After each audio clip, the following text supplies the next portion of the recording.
Paul Buckley on the line right now with a traffic advisory in the city of Utica. Good morning, Paul. Good morning, William, and thank you for having me on. This is the first. Is this a movie-related traffic advisory? This is from the desk of the commish. Okay, the commissioner of arts and entertainment, or movie commissioner. Oh, whatever the hell. AKA Film Czar. Film Czar, yeah. What's up? Yes, Film Czar. Well, anyway, today between 12 and 2 on Broad Street, between Hubble and Kossuth Ave, there's going to be intermittent traffic delays due to a filming being shot there. Oh, is it the movie? It is. Yep, it's called We the Animals. They're doing a local shot here. They'll be in Utica a lot this week, so if you see them, just ignore them. Don't get in a shot, whatever, and That's what they say about the deer up in Old Forge. If you see them, just kind of don't feed them. Don't feed the movie producers. You can feed these people. I'm sure they love the indigenous chow here in Utica. I would say to you, I'd say, Paul, I've Tom from Little Falls, I believe, has a part in this movie. There are quite a few local actors in this movie. Tom, I spoke to Tom over the weekend. Tom from Little Falls is going to be known in the movie as the old guy, and it's a speaking part. So, as a matter of fact, I think they're shooting the old guy. It's either tonight. I think it's tomorrow night at Tiny's. Oh, okay. I haven't told Joanne that yet. Okay, I'm sure she'll be fine with it. At Tiny's, because make sure that there's not a local Trump supporters meeting going on, because is that where they do gets quite rowdy. Yeah. Okay. All right. Interesting. So Kossuth Ave, be careful over there. There's going to be between Kossuth and Hubble. Now you got to say Kossuth right, Billy. It's Kossuth. Kossuth. Okay? Kossuth. Yeah. Kossuth and Hubble on Broad Street between 12 and 2. Be prepared to stop. Okay, can you clear up one other street name for me that I've always kind of wondered about? I'll try. So when the legendary homes on Rutger,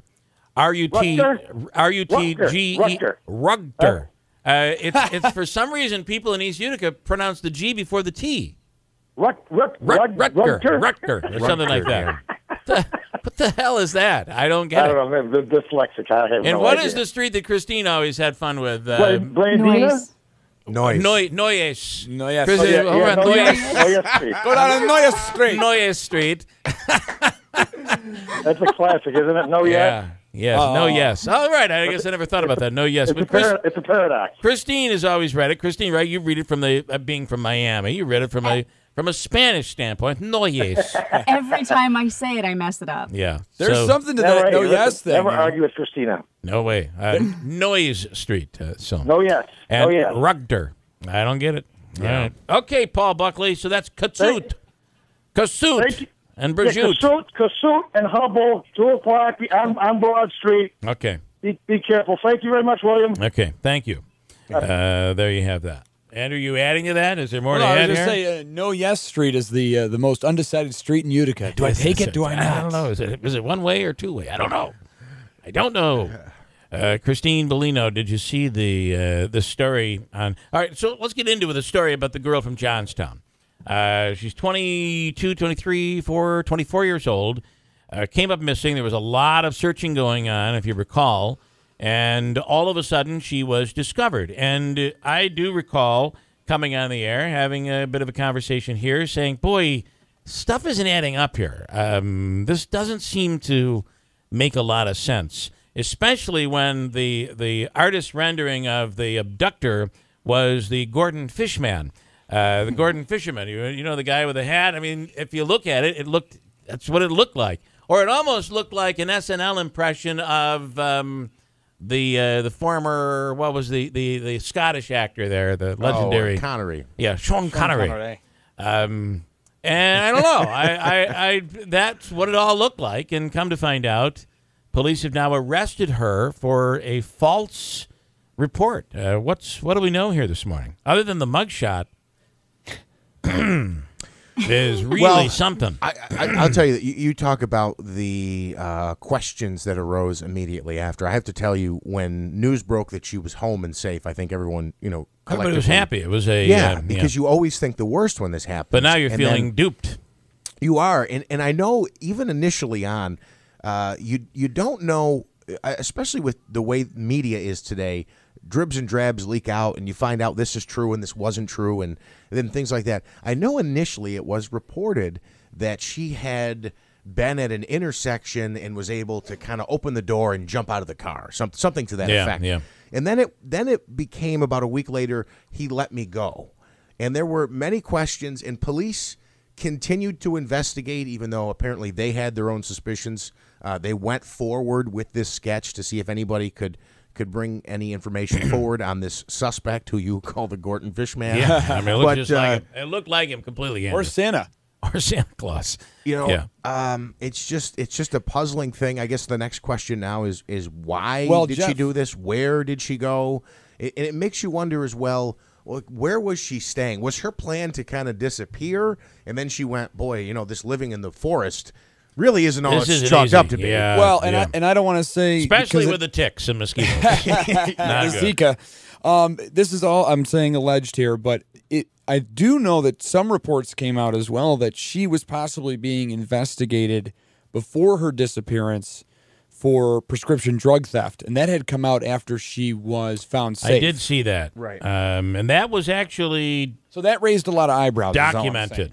I believe KTV had that story last week. Yes. And I'm looking at the mugshot here, and there could be a caption contest we could do. It's like surprise. I don't know. It's a terrible mugshot.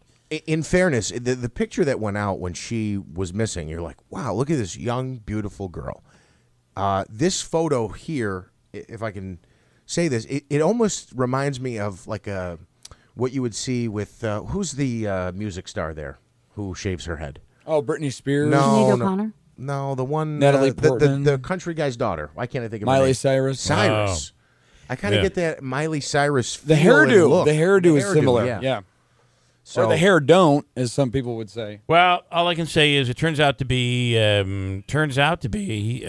false reporting. At the very least, what police are saying, they have charged 24-year-old Rachel Matisse with falsely reporting an incident, and they did a release of how much went into the search, and they're saying hundreds of thousands of dollars it cost for the search to be conducted. So, I mean, anytime you have one of these searches, it costs a lot of money. And, it all didn't add up. We were all looking at it and saying it doesn't add up, but how can we say somebody's falsely reporting something? It's very difficult for us to get down that road. But we were asking questions, and it turns out our suspicion, at least according to police, what they're telling us now, were pretty valid.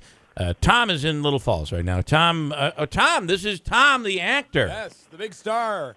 Good morning, Tom. Good morning. Actually, it's old man, not old guy. Oh, old man. I'm so sorry. And my scenes are scheduled to shoot on Thursday and Friday, and it will be out of town, so we won't be blocking traffic. Oh, okay. All right. And right now... Can you give us a little...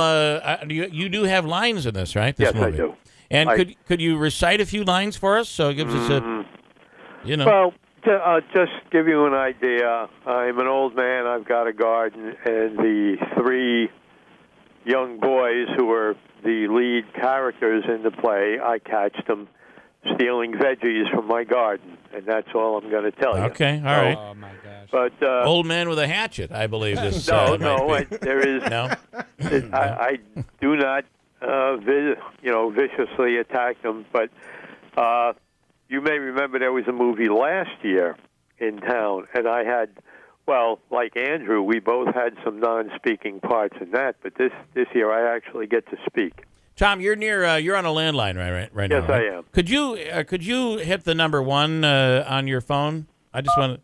Oh, so you do have a touch tone. You sounded so much like you had an old rotary phone. No, actually, it's a candlestick phone. It is, okay. You know what a candlestick phone is? I guess it's something that looks like one of the old-fashioned phones. Yeah, the ones where you hold one piece in one hand. Yeah, and, like the old the little stick that goes up. I actually have a real phone, but somewhere in my line something is causing static. I'm hearing the static. Yeah, that's what it used to be. When that static was caused, when you had the old rotary dial, you'd unscrew the mouthpiece, and that little transmitter thing, that little circle thing, used to be bad, and you'd replace that, and the static would go away. But no, the problem you don't is have in the that. wire somewhere, and Okay. I got to do some All work right. with that. Well, but- good luck with that, old man. So I got a problem, though. Okay. My car is out of action, and I got to.